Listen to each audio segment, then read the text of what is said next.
Bonjour à toutes et à tous. Aujourd'hui, on continue la série Nos camarades ont du talent et j'ai le plaisir de rencontrer Vincent Martin qui a un projet de fou à vous expliquer, à vous montrer.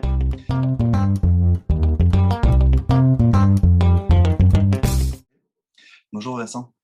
Bonjour. Est-ce que tu peux te faire une courte présentation, d'où tu viens, qui es-tu, qu'est-ce que tu fais? Donc Vincent Martin, comme tu l'as bien dit, je suis actuellement en GI5. GI5, donc le dernier semestre, GI6, pardon. C'est quoi GI? Bon. GI, donc c'est la branche génie informatique donc de l'UTC.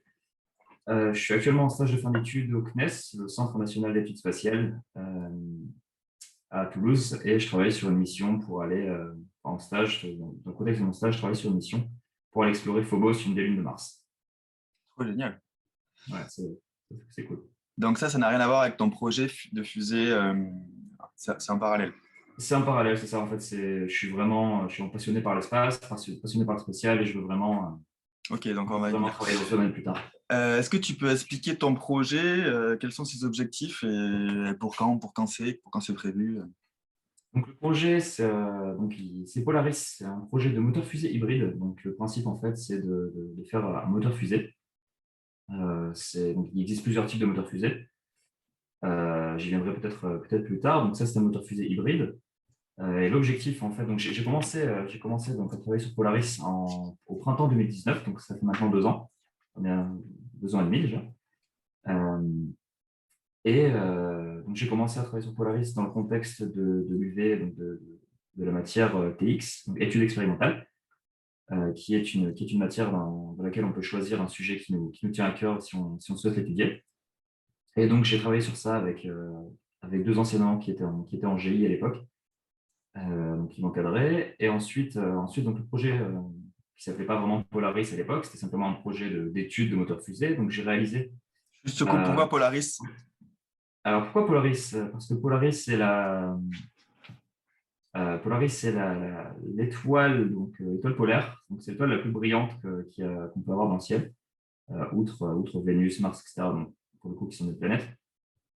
Mais donc Polaris, voilà, c'est l'étoile polaire, c'est l'étoile la plus brillante qu'on a dans le ciel de nuit. Et c'est l'étoile qu'utilisaient avant les navigateurs, etc., justement pour explorer, pour se repérer, etc. Et donc, avec la première équipe de projet, on a jugé que Polaris était un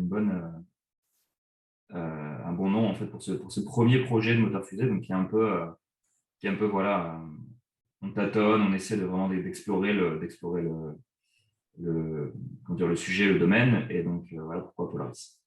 Ok, d'accord. Et donc je t'ai coupé. Hybride, pourquoi hybride? Qu'est-ce que ça d'hybride? Alors en fait, il existe trois types de moteurs fusée. Mhm. Enfin, il existe tout d'abord donc les moteurs chimiques, c'est-à-dire les moteurs qui marchent à la combustion, comme la plupart des fusées que vous pouvez voir sur Internet, etc. lancement. Donc, dans les moteurs chimiques, il y a trois types de moteurs chimiques. D'abord, les moteurs solides, qui est par pure définition un feu d'artifice. Donc, en fait, un moteur chimique marche sur le principe de la combustion. Donc, la combustion, c'est un comburant, un carburant et une source de chaleur. Pour un moteur solide, le carburant et le comburant sont mixés ensemble et sont solides en fait dans un espèce de cylindre en fait comme ça. Et donc voilà, donc, une fois qu'on met feu au cylindre, comme un feu d'artifice en fait, si jamais vous en avez déjà fait chez vous, le, le, le moteur, enfin, le carburant en fait, le cylindre de carburant prend feu. La combustion ne peut pas être arrêtée et se termine une fois que le carburant et le comburant en fait se sont totalement consommés. Après ça, il y a les moteurs liquides. Donc, en fait, les moteurs solides, pourquoi on n'a pas fait ça? Parce que c'est relativement simple à faire. Il y en a déjà beaucoup, beaucoup qui ont été faits. C'est un domaine qui est très connu, en fait, et il n'y a pas vraiment de. Voilà. On connaît la devise de l'UTC qui est Ouais, donnant sens à l'innovation. Il y a vraiment d'innovation, en fait, dans les moteurs solides pour l'instant, surtout de notre point de vue, en fait, nous, d'étudiants, quoi, ok. d'étudiants ingénieurs. Après, donc, il y a le moteur liquide. Les moteurs liquides qui marchent avec également un comburant donc, et un carburant, mais pour le coup, qui sont tous les deux liquides, donc dans deux réservoirs à très haute pression. Euh, donc, ça marche avec, voilà, donc c'est un fonctionnement beaucoup plus compliqué avec des pompes, etc., des circuits à l'intérieur. C'est vraiment un fonctionnement qui est infiniment plus compliqué qu'un moteur solide. Donc, qui est beaucoup trop complexe en fait pour nous étudiants, mais qui reste un très bon sujet à étudier, je dis pas, mais voilà, à réaliser, c'est bien trop compliqué. Ok. Et donc, il y a le moteur hybride, qui est en fait un hybride en fait, entre le solide et le liquide, où on a le carburant qui est solide et le comburant qui va être du coup liquide ou gazeux. Et donc voilà, c'est un moteur, en fait, on a en amont le réservoir qui est à très haute pression. Pour nous, c'est de l'ordre de 50-60 bars. Ensuite, on a une valve qui permet de contrôler justement l'afflux de comburant. Puis, on a la chambre de combustion dans laquelle, tout autour de cette chambre de combustion, en fait, on a un cylindre de carburant. Et puis ensuite, on a la tuyère qui permet d'étendre en fait Les gaz. les gaz d'échappement du moteur pour augmenter la vitesse de sortie des gaz et donc la poussée obtenue par le moteur. D'accord. En Et fait, ouais, les carburant, comburant, c'est en quoi? C'est quoi la matière? alors le carburant qu'on utilise actuellement, c'est du HDPE, donc du polyéthylène haute densité. J'ai fait une préétude en fait sur un livre avant tout ça, donc pendant mon sommet de TX. C'est le carburant qui était utilisé dans le livre, qui était préconisé. Mais bon, après, il y a d'autres. On peut avoir, en fait, il y a beaucoup d'assauts étudiantes en fait, qui font de l'hybride. Enfin, quelques assauts étudiantes, surtout en Europe, qui font de l'hybride. Et qui, eux, produisent leur propre carburant, la plupart du temps à base de paraffine et de sorbitol, avec des fois des additifs métalliques, comme l'aluminium. Mais voilà, la plupart en fait, de ce qu'on peut trouver dans les fusées qui sont déjà allées jusqu'à 20-30 km, en général, c'est de la paraffine. Nous, c'est du polyéthylène de densité. Donc, en fait, généralement, on utilise voilà, un solide, un peu un plastique, qu'on peut facilement, dans notre cas, qu'on peut facilement obtenir. Une fois qu'on montera en niveau, voilà, on cherchera à produire nous-mêmes notre Ok. Et comburant, c'est liquide ou gazeux? Et qu'est-ce que c'est? Le comburant, c'est du protoxyde d'azote, donc N2O. Pareil, c'était préconisé dans le livre que j'avais étudié, et c'est ce qui est utilisé pour le coup dans la plupart des fusées étudiantes hybrides qu'on peut trouver en Europe. Donc voilà, du protoxyde d'azote. Ok. Du coup, on revient sur ton projet. Là, tu nous expliquais un peu les technos. C'est quoi l'objectif de ta fusée? Qu'est-ce que tu as envie de faire en particulier? Et du coup, où en est le projet? Alors à la base, l'objectif du projet, c'était simplement, l'objectif de l'étude en fait en 2019, c'était juste d'étudier le sujet, voilà, de m'y intéresser moi-même parce que j'étais tout seul sur le sujet. Mais une fois que c'est passé un mois de fonctionnement projet, etc., donc on a vraiment commencé à donner du sens au projet, en fait, à le développer. On s'est dit qu'on créerait ce moteur, en fait, Polaris, avec une poussée de 10 kN pour propulser une fusée sonde, en fait, à une altitude de 20 km, 20 km d'altitude. Et en fait, maintenant qu'on a passé déjà 1 an et demi sur le développement en fait, du moteur de Polaris, 1 an et demi à faire des simulations, etc., à raffiner aussi les technos, raffiner les dimensions, machin, on réalise qu'en fait, on n'est pas vraiment à 20 km, mais qu'on est peut-être un peu plus, peut-être à 25, 26 km. Donc en fait, on se dit pourquoi pas, parce que le record actuel, le record européen, qui est détenu par le High-End, le Hybrid Engine Development de l'Université de Stuttgart en Allemagne, ils détiennent donc le record européen étudiant avec une fusée sonde hybride à 32,3 km d'altitude.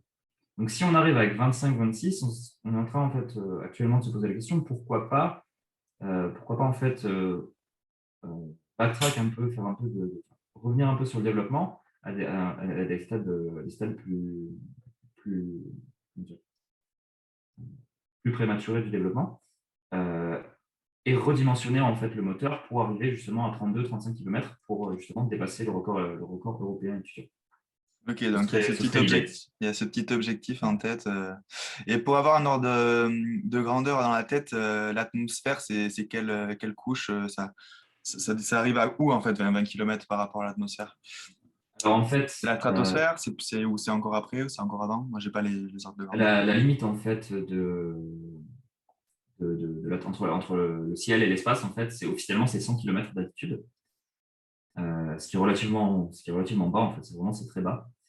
Donc c'est la limite officielle, ça s'appelle la ligne de Kármán, c'est la limite entre le ciel et l'espace.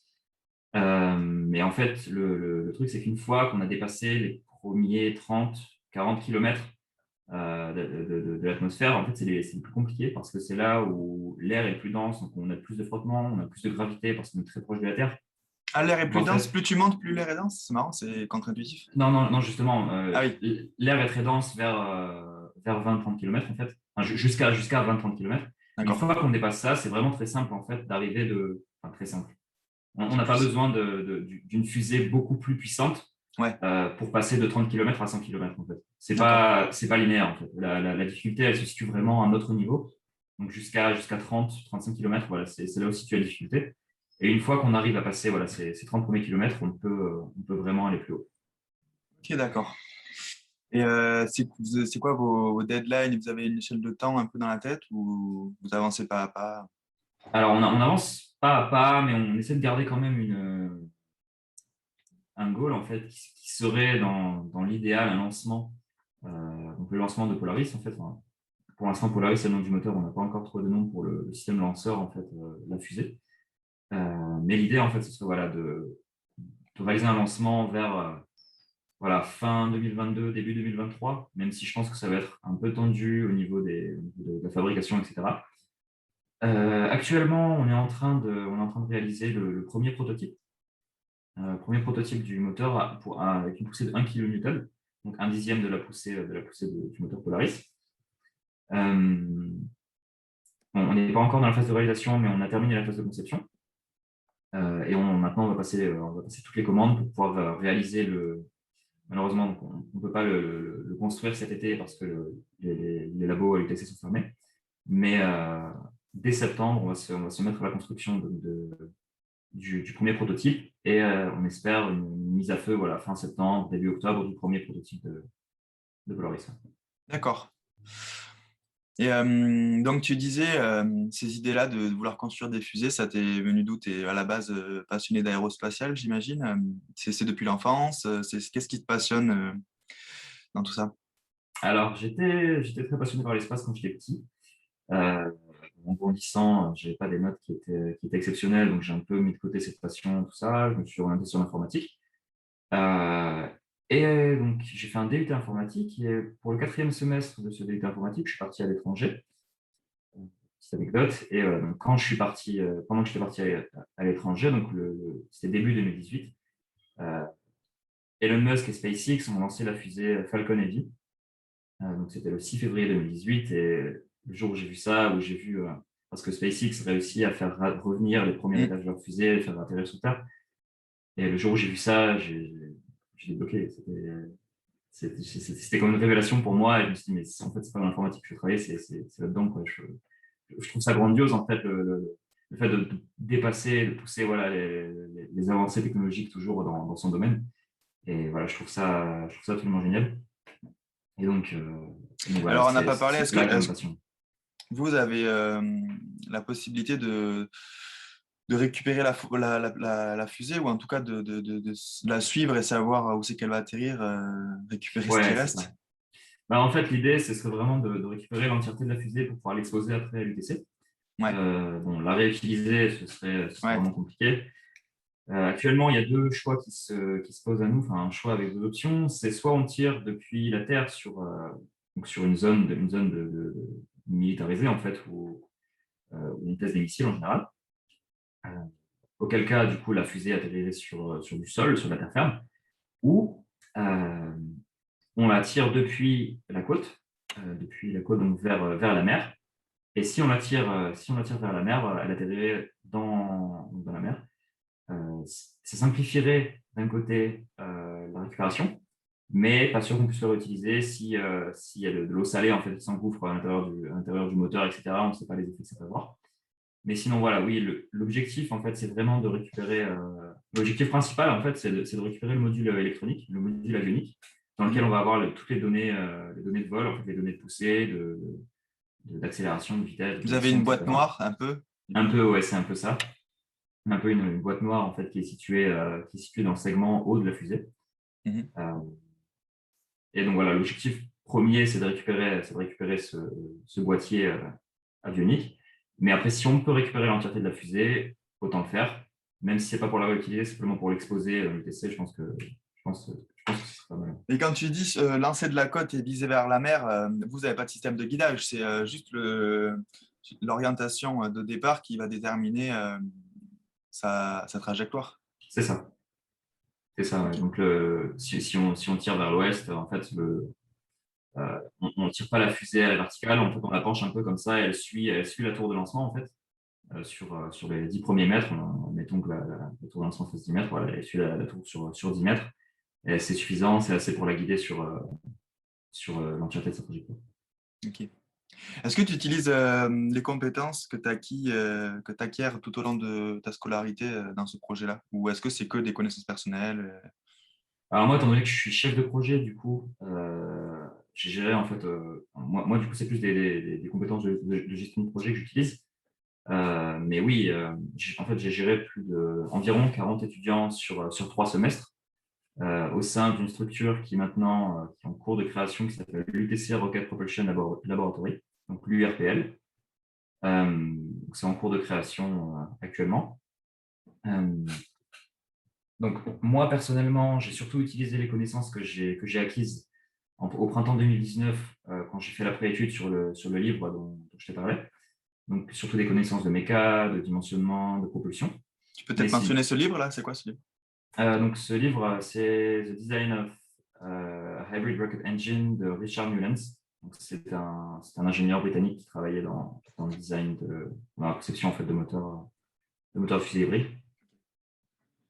Et donc voilà, personnellement, les connaissances que j'ai surtout utilisées, c'était vraiment au printemps 2019, les connaissances que j'ai apprises dans ce bouquin. Mais sinon, après ça, donc oui, de mon côté, j'ai fait surtout pas mal de simulations. Pas mal de simulations sur les trajectoires, sur le dimensionnement, etc. Mais pareil, c'était pas des modèles super poussés, parce que derrière, on peut avoir la simulation CFD, donc notamment sur Star System+, par exemple, où on va avoir beaucoup plus, donc ça va être des modèles vraiment poussés, des modèles d'atmosphère, des modèles de flux, voilà, vraiment plus poussés que simplement une petite simulation avec un C'est petit quoi? peu. C'est comme ça? Star CCM+. Ah ouais. Ouais. On a utilisé comme ça à un moment, mais sinon, là, en ce moment, c'est surtout Star CCM+. D'accord. Et du coup, qui c'est qui compose l'équipe ou est-ce qu'il y a un roulement du coup, il y a des TR, enfin des TR, du coup, j'explique, c'est des projets de recherche ou expérimentaux avec l'UTC tout au long de chacun de semestre ou est-ce qu'il y a un cœur d'équipe qui reste euh, Alors, c'est ça le problème, en fait. On aimerait bien qu'il y ait un cœur d'équipe qui reste. Des fois, il y a des gens qui suivent sur plusieurs semestres, des fois non. Mais en fait, l'idée de ce projet, c'était vraiment d'avoir des gens très, très motivés. Et pour ça, la plupart du temps, malheureusement, on est obligé en fait d'inclure ça dans le cursus universitaire, parce que si on récompense les gens avec des crédits, évidemment que les gens vont plus travailler que si c'était simplement sur leur temps libre, à part pour les gens qui sont réellement passionnés.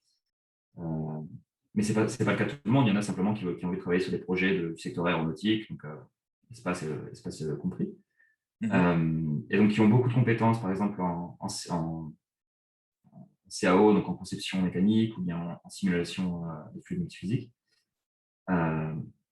Et donc, pour que les gens travaillent dessus, on est obligé de les mettre, pour qu'ils soient vraiment très motivés, on est obligé de les mettre sur des TX, sur des PR, donc les matières que tu viens d'expliquer. Et donc, malgré tout, on a quand même des gens qui sont là depuis plusieurs semestres et qui vont essayer de rester les semestres suivants, moi y compris, même si je suis actuellement dans mon dernier semestre d'études. L'année prochaine, donc je ne serai plus étudiant à l'UTC, mais je vais quand même essayer de rester là, mais surtout derrière, en fait, surtout en fond.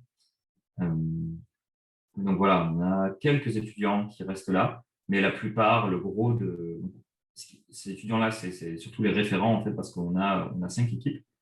Et on a un référent, donc qui est plus ou moins un chef d'équipe, même si j'aime pas utiliser ce mot, c'est plutôt une personne qui va donc, je vais me réunir avec tous les référents, je vais donner, on va tous ensemble reporter les derniers travaux des différentes équipes et je vais donner des guidelines en fait pour les semaines à venir sur quoi travailler, voilà.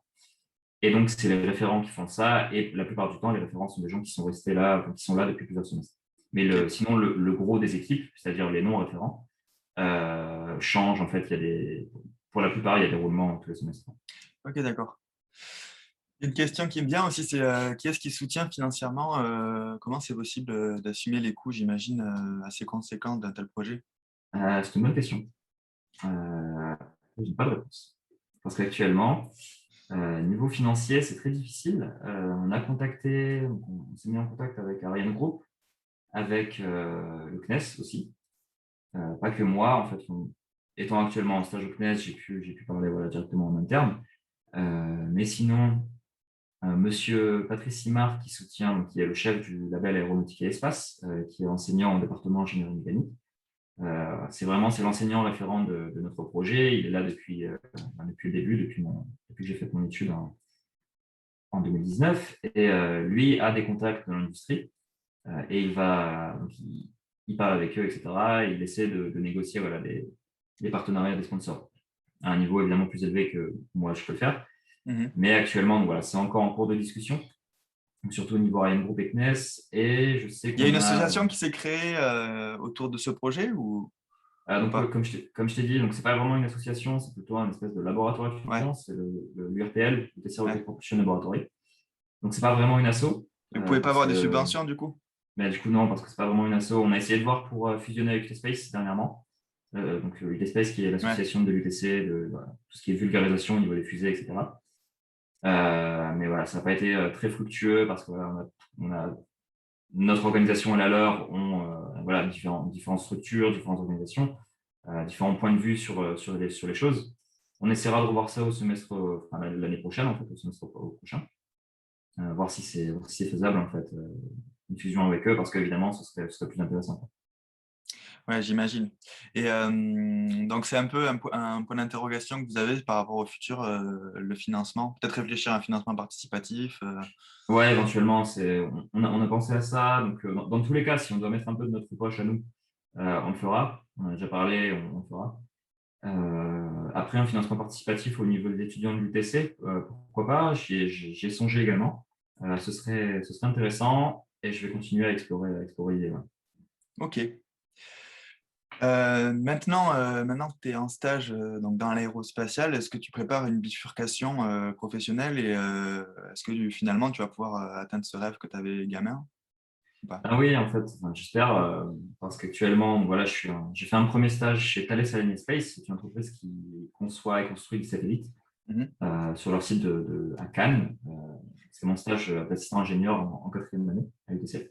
Donc actuellement, je suis en stage de fin d'études au CNES. Les deux fois, j'ai pu travailler sur des domaines pas vraiment informatiques, mais plutôt qui relèvent de la programmation mission. Donc évidemment, j'ai utilisé des compétences informatiques dedans, mais c'était pas vraiment de la programmation à proprement parler, je sais pas, programmation Linux, voilà, comme on peut l'apprendre au UTC, quoi.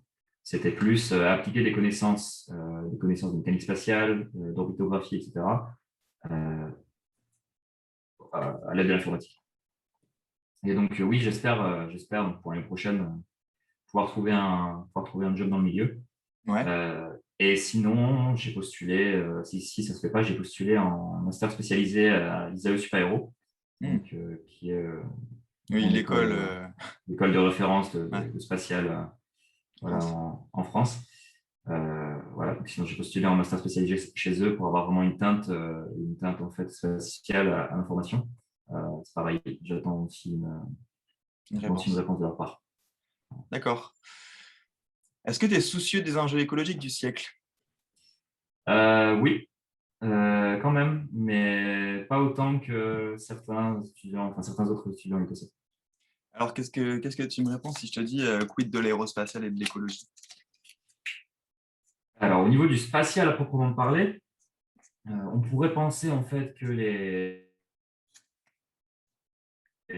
carburants qui sont utilisés, donc c'est le premier sujet qui me vient, on pourrait penser que les carburants qui sont utilisés dans les fusées, voilà, on a des dizaines de tonnes, voire des centaines de tonnes de carburant qui sont utilisés dans l'atmosphère à chaque lancement. Et bien, en fait, pour la plupart des carburants, enfin pour la plupart des lancements, euh, pour les moteurs liquides, donc je parle vraiment de ce qui est niveau professionnel, niveau commercial, en fait, les lancements commerciaux pour lancer des satellites, on va avoir en fait des carburants assez éco-friendly, on va dire. Donc, par exemple, je pense au couple oxygène liquide, hydrogène liquide. Donc, on va avoir du coup le comburant qui est l'oxygène, le carburant qui est l'hydrogène. On ne peut pas avoir grand-chose d'autre que de l'H2O relâché dans l'atmosphère, donc qui est de l'eau. Donc voilà, c'est assez éco-friendly. Sinon, il est vrai que d'autres agences, d'autres pays, je pense notamment à la Chine, qui utilisent encore des carburants très polluants, malheureusement. Donc voilà, malheureusement, on ne peut pas. Voilà. Et en plus, au niveau de notamment SpaceX qui réutilise ses boosters, ça, je trouve ça génial au niveau écologique parce que voilà, ça évite de Ah oui. construire une fusée entière et de l'acheter Puis à la mer. les déchets Voilà. aérospatiaux aussi qui deviennent un problème, de plus en plus un problème pour les lancements. Tu veux dire Bah, les déchets en orbite en autour de la orbite, ouais. Terre. Ouais. Ça, c'est vrai que ça devient également un réel souci. Je sais que l'Agence spatiale européenne travaille vraiment dessus avec des entreprises en Europe. Je sais que la NASA aussi, il me semble, travaille un peu dessus. Donc, ouais, c'est un sujet qui, en fait, et je sais que le CNES aussi travaille dessus. Mhm. C'est un sujet, en fait, qui est de plus en plus étudié, alors qu'avant, pas du tout. Alors, actuellement, c'est pas vraiment un problème, les déchets orbitaux. Mhm. Mais, comment dire, c'est bien de penser au problème avant qu'il en devienne réellement un, je pense. Donc, voilà, c'est bien, en fait, d'étudier des méthodes de récupération des déchets orbitaux. Euh, Même si on n'a pas actuellement ces soucis, mais c'est sûr qu'on les aura à l'avenir avec, je pense notamment une constellation comme Starlink de SpaceX, qui envisage rien que cette constellation 12 000 satellites en orbite basse. Mm. On va y C'est, venir, on va y venir. ouais. Et quand il y a des gens comme Alain Grandjean ou Jean Covici, je ne sais pas si tu connais ces gens-là, qui disent que c'est une perte totale d'argent de faire des projets pharaoniques aérospatiaux alors qu'on a des problèmes à résoudre sur Terre, ça t'inspire quoi? Alors ça, je suis évidemment pas d'accord avec cette question, même si je comprends les points de vue, Mhm. parce qu'en fait, il y a énormément de technologies qui ont été développées, je pense, notamment au niveau de la NASA, pour le programme spatial américain et qui aujourd'hui sont en application partout. Par exemple, la géolocalisation par GPS. Si Mhm. on n'avait pas les satellites GPS, on ne pourrait pas se localiser sur Terre. Bien sûr. Les prévisions météorologiques. Si on n'avait pas les satellites de météo qui sont en orbite terrestre, on ne pourrait pas non plus prédire, par exemple, les ouragans, prédire, voilà. Et on n'aurait pas non plus tous les services d'observation de la Terre, par exemple, pour savoir localiser, par exemple, j'imagine des feux de forêt, ou en Arctique et en Antarctique, pouvoir évaluer la fonte glaciaire. Mhm. Donc, c'est beaucoup d'applications en fait qui sont assez vraiment nécessaires en fait à notre époque, qui ne seraient pas possibles en fait sans avoir développé les fusées qui vont avec, quoi. Ok. Et que penses-tu des projets du coup comme Starlink, là, des flottes de satellites qui se retrouvent maintenant en orbite autour de la Terre Alors moi, je suis pour l'innovation, je suis pour voilà ce genre d'idée parce que je trouve ça génial au niveau technologique, purement du point de vue technologique. Je trouve ça incroyable de pouvoir avoir une connexion qui équivaut à de la fibre, plus ou moins, partout sur Terre. Euh, je trouve ça juste purement du génie, mais après, voilà, c'est Ok, vrai que alors ça. je vais poser la question différemment. Je Ouais, me fais l'avocat du diable, hein, bien, c'est juste pour te ouais, poser ouais, des questions. évidemment. Ouais, en fait, c'est plutôt ça. Que penses-tu de la privatisation de l'aérospatiale? En fait, voilà, jusqu'à il y a peut-être 10-15 ans, c'était des agences qui étaient nationales, européennes, suprarégionales, qui étaient Mhm. le fruit de travaux scientifiques entre plusieurs pays. Aujourd'hui, on découvre, en fait, ce sont les acteurs privés qui prennent le dessus, que ce soit technologiquement sur les projets, que ce soit la quantité d'argent investi tout simplement. Et est-ce que toi, ça c'est quelque chose qui te touche? Est-ce que ça te dépasse? Tu t'en fiches? Ou est-ce que justement ça te pose question? Et justement, en fait, je trouve que j'ai beaucoup réfléchi, je trouve que c'est une très bonne chose pour le secteur de l'aérospatial, en fait, parce que ça crée en fait de la compétitivité. Et qu'est-ce qui pousse justement les entreprises à développer des technologies toujours meilleures? C'est justement en fait la compétition avec d'autres entreprises. Donc, Mhm. j'imagine notamment au niveau de SpaceX, qui ont réussi à faire atterrir leur fusée. Si eux n'avaient pas réussi, d'autres entreprises, comme j'imagine Ariane Group, qui sont en train de travailler dessus, ne s'y serait peut-être pas mis maintenant ou se serait peut-être mis penché sur le sujet dans 10-15 ans, quoi. Et autrement, je trouve que c'est une très bonne, je trouve que c'est une très bonne chose parce qu'au au niveau des fonds, au niveau de l'argent investi, on a en fait très peu d'argent qui est investi, enfin très peu, par rapport à d'autres domaines, comme j'imagine la défense militaire, Mhm. surtout en Amérique.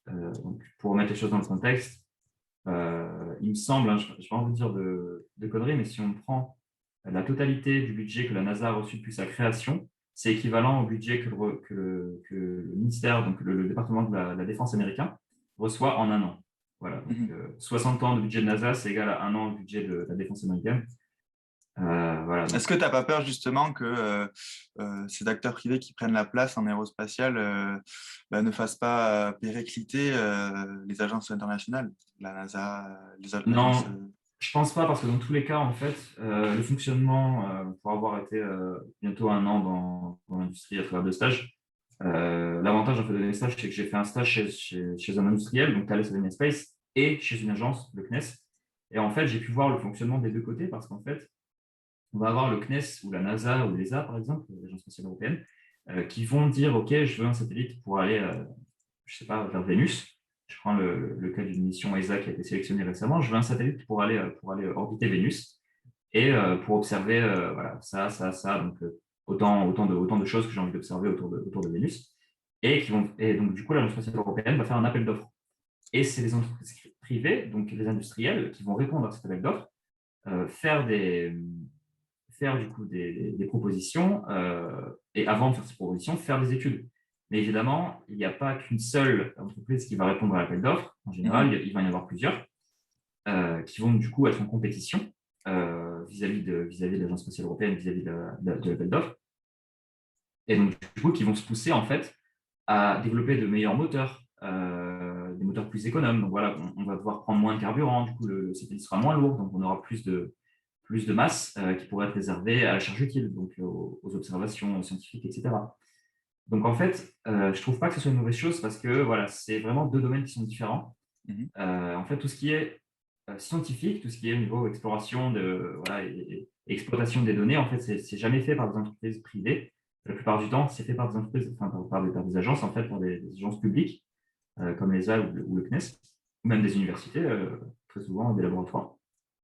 Euh, et donc d'un autre côté, voilà, au niveau industriel, au niveau des entreprises vraiment privées, là, il va y avoir de la compétition, mais ça n'empiète pas en fait sur les agences qui sont publiques. D'accord, ok. Ouais. On va toucher à la fin de cette interview. On va juste je poser quelques questions vis-à-vis de ton projet, revenir un peu sur ton projet. Dis-moi, toi, c'est dans ton temps libre que tu travailles sur ce projet ou est-ce que ça a été attaché aussi à des UV? Donc, je précise pour les non-UTC1, les UV, c'est des matières à l'UTC. Alors du coup, oui, ça a été, enfin, et l'un et l'autre. Pendant le semestre où j'ai commencé ce projet, donc comme je l'ai dit, c'était avec dans l'UV, donc la matière TX, études expérimentales. Euh, Ensuite, je suis parti en stage en fin 2019 et ensuite début 2020, donc le premier semestre à distance, Covid, tout ça. J'étais là en semestre, pardon, j'étais dans la matière PR, donc les projets. Mais à l'UTC, on ne peut prendre que deux TX ou PR confondus. Donc, ce qui fait que depuis, donc ça va faire là maintenant 2 semestres que je fais ça sur mon temps libre et surtout maintenant que je suis en stage, je fais ça également sur mon temps libre. Ok. Est-ce que c'est le début de, d'une longue session de projets aérospatiaux personnels ou est-ce que ça t'a mis d'autres idées en tête encore, Ben, ce projet? j'aimerais beaucoup, mais bon, après, voilà, si je travaille directement dans l'industrie, j'aurai moins de temps en fait, et voilà, voilà, surtout moins de temps en fait, et moins d'intérêt aussi à développer des projets personnels, parce que voilà, si je travaille je sais pas, sur des satellites d'exploration interplanétaire, je vais avoir moins d'intérêt à développer une petite fusée dans mon jardin, ou voilà, voilà, tu comprends quoi. D'accord. Ok. Mais voilà, mais en tout cas, à l'UTC, j'espère que oui, j'espère que c'est le premier projet d'une longue lignée, quoi. Ok. À Super. l'UTC, en tout cas. Et ouais, pour finir, j'aime bien faire ça. Est-ce que tu as à toi une question à me poser si on inverse les rôles? Si tu D'où une idée que tu n'es pas d'où obligé de t'es m'en poser.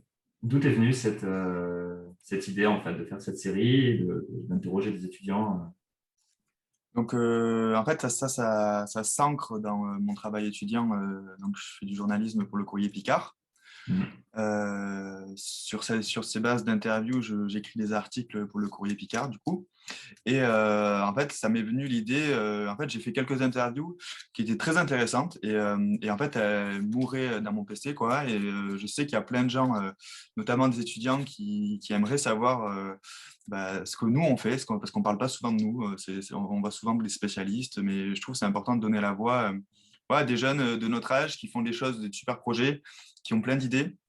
Et du coup, les montrer et peut-être du coup pousser des gens à aussi aller au bout de leurs idées et croire que c'est possible, quoi. Genre, là, l'exemple que tu nous donnes, c'est qu'avec un peu d'huile de coude et puis de la volonté, puis une passion, ben, on peut faire de super choses. Donc voilà, en gros, l'idée, c'est de donner la voix à des gens qu'on n'a pas l'habitude d'entendre. D'accord, ok, super intéressant, merci. Je te remercie pour avoir accepté l'invitation. Merci à toi de m'avoir invité. Je te souhaite une bonne continuation. Merci beaucoup.